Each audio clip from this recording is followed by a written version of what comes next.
آج ہمارے ہاں علماء اور بزرگوں سے عقیدت کا جو معیار ہے وہ معیاری کیا ہوتا جا رہا ہے معیار. اور یہی وہ بیس تھی جس کی بیس پر مشرکین مکہ برباد ہوئے. انہوں نے کہا کہ یہ جو ہے نا ہمیں قیامت کے دن بخشوا دیں گے. اللہ نے جگہ جگہ فرمایا کہ یہ خود بھی بخشے جائیں گے کہ نہیں بخشے جائیں گے, پہلے اس پہ تو غور کرو. فَإِنَّكُمْ وَمَا تَعْبُدُونَ مِن دُونِ اللَّهِ حَصَبُ جَهَنَّمَ, فرمایا جن معبودوں کو تم پوجتے ہو نا بزرگوں کی مورتیاں بنا کے, اللہ ان مورتیوں کو تمہارے ساتھ جہنم کی آگ میں ڈالے گا. ان مورتیوں کو بھی اللہ تمہارے ساتھ جہنم میں ڈالے گا. تو اس لیے بھائی ہر چیز میں انسان کو کھوپڑی استعمال کرنی چاہیے, مجذوب بن کے, پاگل بن کے, دیوانہ بن کے, جدھر قوم جا رہی بس ادھر ہی چلنا. کسی نے جذباتی تقریر کر دی پاگلوں کی طرح اس پہ. ابھی دیکھو ایک سیاسی لیڈر کا انتقال ہوا تھا چند سال پہلے, تو میں نے دیکھا بہت سے لوگ جو ان کی جماعت میں تھے نا, اطلاعات آئی کہ ہارٹ اٹیک سے مر گئے غم میں.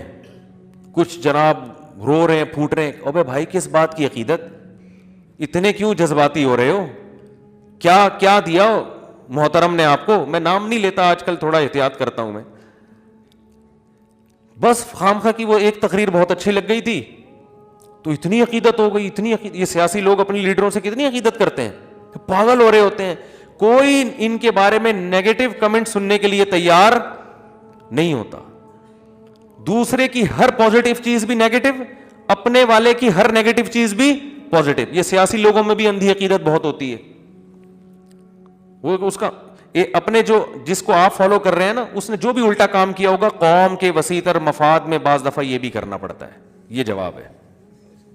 یہ سب جگہ چل رہا ہے, کچھ کوئی ایک نہیں ہے.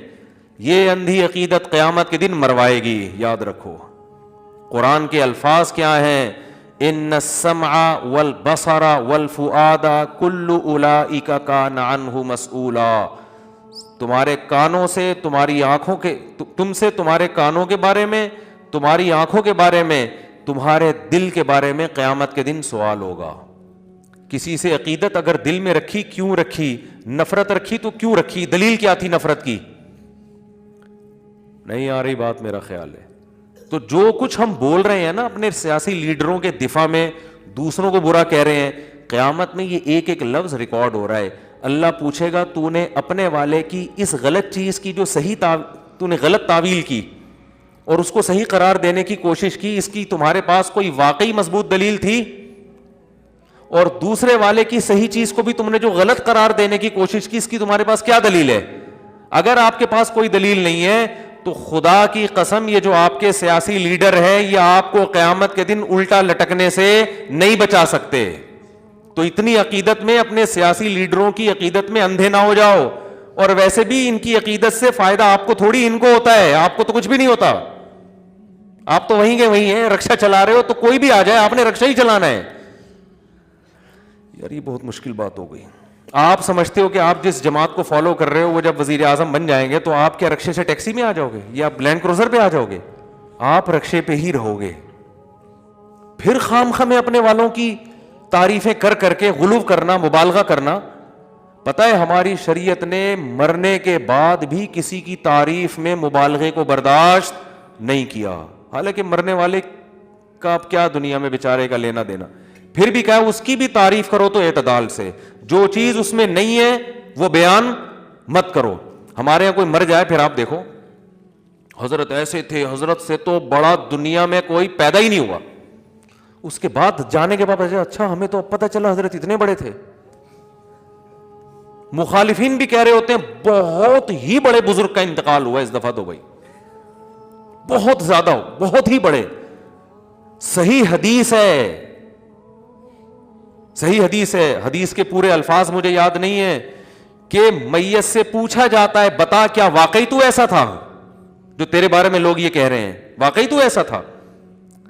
اگر آپ نے اپنی زندگی میں اپنے مریدین کی تربیت نہیں کی کہ میرے مرنے کے بعد میری ناجائز تعریف نہ کرنا, تو اس بات کا بہت خطرہ ہے کہ آپ کو بھی قبر میں اس کا عذاب دیا جائے کہ تمہارے بعد والے لوگ تمہاری تعریف میں مبالغہ کیوں کریں. اس بات کا خطرہ موجود ہے.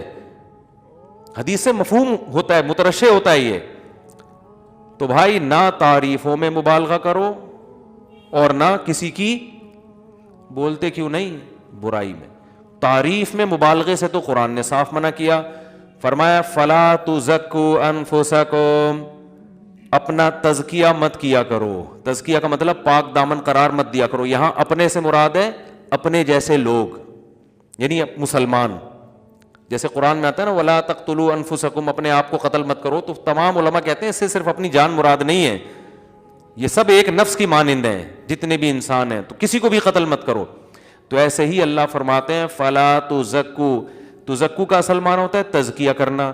آیت کا لفظی ترجمہ تو یہ ہوگا کہ اپنے آپ کو پاک مت کرو. تو پاک تو کرنا کا حکم ہے نا, تزکیہ تو اسلام کا حکم ہے. تو تزکیہ باب تفعیل, جو میرا تفسیر کے لیکچر سن رہے ہیں نا یوٹیوب پہ, نہیں سن رہے تو سن لیں, بہت فائدہ ہوگا. تو یہ جو اس میں یہ گرامر کی باتیں بھی بتاتا رہتا ہوں, یہ جو تزکیہ ہے نا باب تفعیل, یہ بعض مرتبہ کسی چیز کی طرف نسبت کرنے کے لیے بھی آتا ہے. جیسے کہتے ہیں نا کسی کی تکفیر مت کرو, تکفیر کا مطلب کفر کی طرف کسی کو منسوب نہ کرو, کافر مت قرار دو, کہتے ہیں نا تکفیر. تو اسی طرح تزکیہ باب تفعیل ہے, اس کا مطلب ہے کسی کو پاک ہونے کی طرف منسوب مت کرو. کیا مطلب؟ کسی کو یقینی طور پر 100% نیک قرار دینے کی کوشش مت کرو. کیوں؟ هو اعلم بمن اتقى, اللہ خوب جانتا ہے کون متقی اور کون پرہیزگار ہے. یہ اللہ کو پتا ہے, یقینی طور پر تمہیں پتا نہیں ہے. اتنی واضح قرآن کی آیت ہے بھائی, اس کے بعد بھی ہم کہہ رہے ہیں فلاں سے بڑے تو دنیا میں بس وہ تو سیدھا جنت میں, وہ مرے کیوں؟ اتنے نیک اتنے نیک اتنے نیک.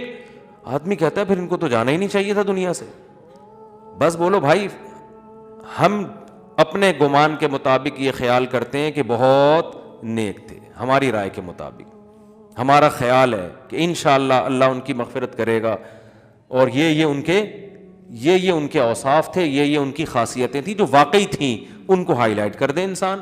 یہ ٹھیک ہے, یہ تو صحابہ سے بھی, تابعین سے بھی ثابت, اسلاف سے بھی ثابت, اور قرآن نے اس سے منع نہیں کیا. لیکن یقینی طور پر کسی کی تعریف میں بہت زیادہ مبالغہ کرنا, یہ پھر اللہ پہ گویا ایک طرح سے اللہ اس کو اپنے اوپر الزام سمجھ رہے ہیں کہ مجھے نہیں پتا, تجھے مجھ سے بھی زیادہ پتا ہے. یہ گویا یہ انداز ہو گیا. جب یہ اللہ کہہ رہے ہیں ہوا عالم, اللہ کو پتا ہے بھائی کون نیک ہے اور کون برا ہے. اور آگے اللہ نے فرمایا اللہ کو اتنا پتا ہے ہوا اعلم بکم اذ انتم اجنۃ فی بطون امہاتکم, وہ تمہیں اس وقت سے جانتا ہے جب تم اپنی ماں کے پیٹ میں چھپے ہوئے تھے. وہ تو اس وقت سے جانتا ہے, تو اس کو تم سمجھا رہے ہو کہ اللہ وہ بہت نیک تھا, اس کو وہ لازمی جنت میں جانا چاہیے. تو اللہ کے فرمان وہ تمہیں اس وقت سے جانتے ہیں جب تمہاری ماں اور تمہارے باپ نہیں تمہیں جانتے تھے. اس وقت سے تمہاری خصوصیات اور سب کچھ ہم جانتے تھے تمہارے بارے میں. تو اس لیے جس نے جنت میں لے کے جانا ہے, جس نے جہنم میں لے کے جانا ہے, اس کو پتا ہے. تو ہم اعتدال کے ساتھ, حضرت جی بہت اچھے ہیں, بس کافی ہو گیا. حضرت جی کیا ہے؟ بہت ہے, بس کافی, اس سے آگے زیادہ نہیں بڑھاؤ. حضرت جی کی یہ علمی خدمات ہیں ماشاءاللہ, اس میدان میں حضرت نے بڑا کام کیا. جو کیا ہے, جو حقیقت میں ہے, ان کاموں کو بیان کر دی. عربوں کی ایک عادت ہے, جب بھی وہ کسی کی تعریف کرتے ہیں نا تو ایک جملہ کہتے ہیں لا نزکی علی اللہ احدا, کہ ہم اللہ کے خلاف کسی کا تزکیہ نہیں کرتے, یعنی اللہ پہ الزام لگا کے یا ہم اللہ سے آگے نکلنے کی کوشش نہیں کرتے. ہم نے جو فلاں بزرگ کی تعریف کی ہے اپنی معلومات کے مطابق, حقیقت کون جانتا ہے؟ بولو بھائی, اللہ جانتا ہے. تو غلو اعتدال ہماری قوم میں, خاص طور پر یہ پاکستان اور انڈیا میں بھی اتنا نہیں ہے, پاکستان میں بہت زیادہ ہے. تعریف میں مبالغہ بھی اور مخالفت میں بھی اعتدال.